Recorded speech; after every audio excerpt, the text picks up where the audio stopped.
Comprendre le but de la foi pour expérimenter une vie victorieuse. Le général Dr. Miles Monroe avait l'habitude de dire que lorsque le but d'une chose n'est pas connu, son abus est inévitable. Écoute, en réalité, c'est la connaissance et la compréhension du but de tout mystère divin qui te donneront un accès effectif à ses vertus. Donc, en définitive, le plus important, ce n'est pas de désirer les vertus, mais premièrement, d'acquérir la connaissance du but. Les difficultés et les challenges expérimentés par plusieurs personnes dans différents domaines de leur vie sont rattachés à ce principe crucial. Par exemple, quel est le but de l'entrepreneuriat? Beaucoup me diront pour devenir riche, certains pour avoir la renommée et d'autres pour avoir le pouvoir. Écoute, le but fondamental de toute activité humaine, selon Dieu, doit être fondamentalement fondé sur une solution à un problème humanitaire précis, pour le bien de tous. Matthieu 4, versets 23 à 24 nous dit, Jésus parcourait toute la Galilée, enseignant dans les synagogues, prêchant la bonne nouvelle du royaume et guérissant toute maladie et toute infirmité parmi le peuple. Sa renommée se répandit dans toute la Syrie et on lui amenait tous ceux qui souffraient de maladies et de douleurs de divers genres, des démoniaques, des lunatiques, des paralytiques, et il les guérissait.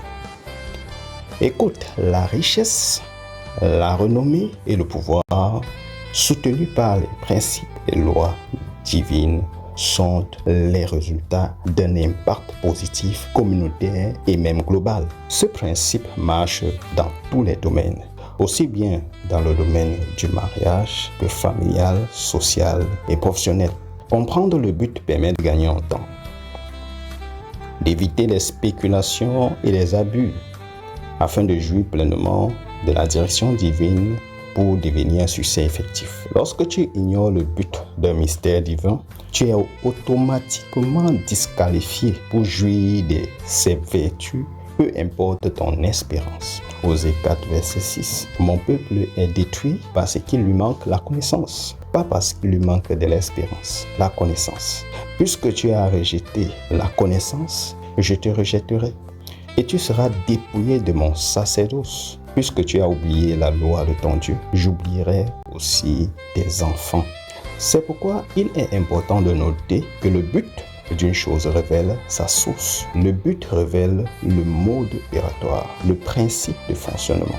Le but révèle la capacité. Le but révèle la cible. Le but révèle aussi le champ d'action. Et enfin, le but révèle les vertus. Il y a des années de cela, j'ai commencé à me poser des questions au sujet de la foi, de la religion et de la spiritualité. J'ai commencé à me dire ou à me demander en quoi toutes ces choses sont-elles utiles. Car ayant grandi dans une famille chrétienne et ayant été éduqué selon les Saintes Écritures, je ne voyais aucune différence entre ma vie et celle des personnes que je considérais comme païennes. J'étais affligé et oppressé par les mêmes challenges. J'expérimentais les mêmes limitations, les mêmes échecs et les mêmes frustrations. Alors j'ai commencé à tout remettre en question et je me suis dit en moi-même, si Dieu existe, alors qu'il se révèle lui-même à moi. Dans cette soif de vérité et de lumière, le Créateur m'a conduit vers deux guerriers de la foi. Le docteur l'évêque David Oyedepo en premier et quelques années plus tard le docteur Miles Monroe, dont le ministère a particulièrement aiguisé ma compréhension au sujet du plan de Dieu pour ma vie. Je remercie le Dieu Tout-Puissant, redoutable et amour pour vos vies et l'impact de vos ministères dans ma vie et celle des milliards de personnes sur la planète, sur la surface de la planète Terre. Pendant cette phase de ma vie, Dieu a commencé à répondre de façon spécifique aux multiples questions qui hantaient mon quotidien, éradiquant ainsi progressivement la confusion de ma vie à travers la lumière de la parole et l'aide de son esprit. Écoute, tu te poses aussi sûrement plusieurs questions au sujet de la religion, de la foi, de la spiritualité et plusieurs circonstances auxquelles tu fais face dans ta vie. J'aimerais que tu saches ceci. Toute chose dans la vie répond à la foi. En d'autres termes, la foi, c'est la clé des clés d'accès à toute solution permanente pour ta vie. Tu me diras sûrement, mais j'ai la foi, je crois en Dieu, tout le monde croit en Dieu. C'est vrai, tout le monde a la foi, entre guillemets, mais peu, et même peu, ont une foi vivante. La foi de plusieurs est inactive, c'est-à-dire morte. Jean 8, verset 12. Jésus leur parla à nouveau, il dit, « Je suis la lumière du monde. Celui qui me suit ne marchera pas dans les ténèbres, mais il aura la lumière de la vie. » Écoute, la foi de tout homme répond à un facteur unique et incontournable.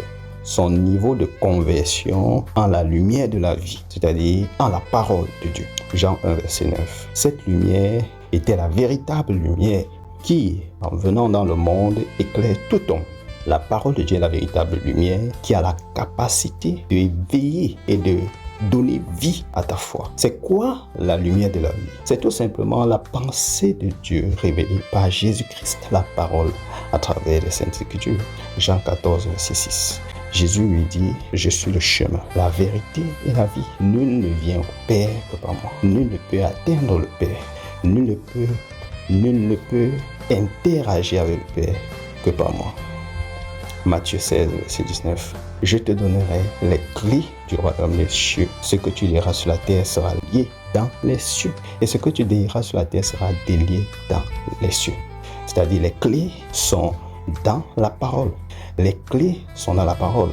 Les clés pour activer la foi sont dans la parole. En devenant la parole, alors ta foi devient active. Elle commence à agir à travers les clés de cette parole. C'est pourquoi Jésus-Christ est le chemin, la vérité et la vie. En d'autres termes, il a entre ses mains les astuces et les clés par lesquelles ta foi peut reprendre vie. Écoute, Dieu a conçu tout homme pour un but principal, dominer toutes choses qui existent sur la terre, afin d'étendre la domination, le reflet, la gloire de son royaume sur la terre. Il s'agit ici de dominer sur toute espèce aquatique, de dominer sur toute espèce ayant les ailes, dominer sur tout parasite, dominer sur tout microbe, sur tout virus. En résumé, tout ce qui existe sur la terre exclut l'homme. Il est important de noter ici que le projet de domination de Dieu, dans le projet de domination de Dieu, l'homme n'est pas une cible, mais l'acteur principal de cet agenda. Genèse 1, verset 26.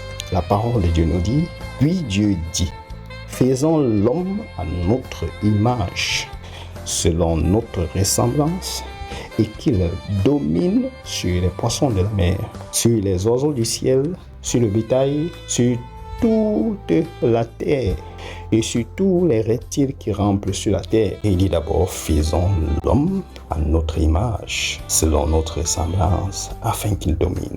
Donc ta domination est conditionnée par ton image, ta ressemblance en Dieu, en sa parole. C'est pourquoi je dis aussi que toute organisation, institution, groupe de personnes qui a pour but de contrôler, d'opprimer les êtres humains finira en échec.